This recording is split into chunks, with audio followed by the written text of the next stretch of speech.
RC Doctor here. Today we have the Hot Racing 10mm offset for the Traxxas.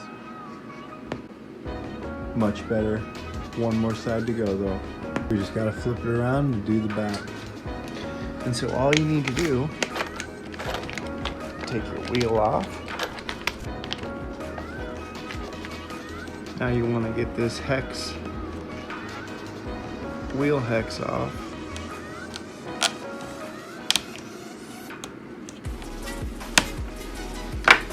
Sometimes it can be a pain. Luckily, came right off. And now,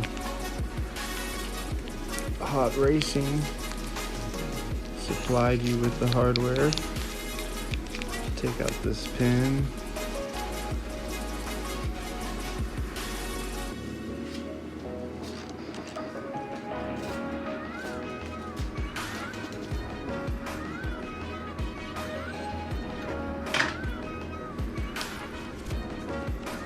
And it's as easy as that.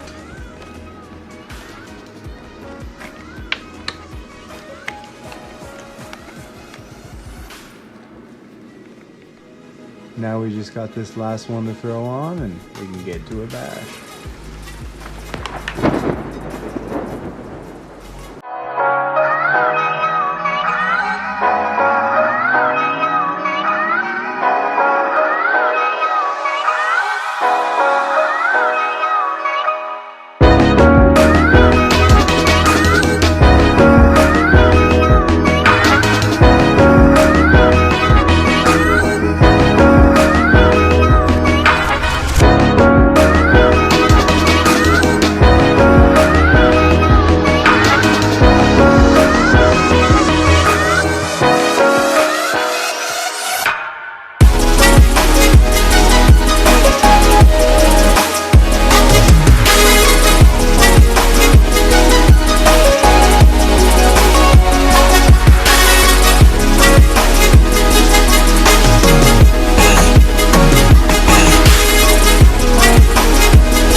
Oh God!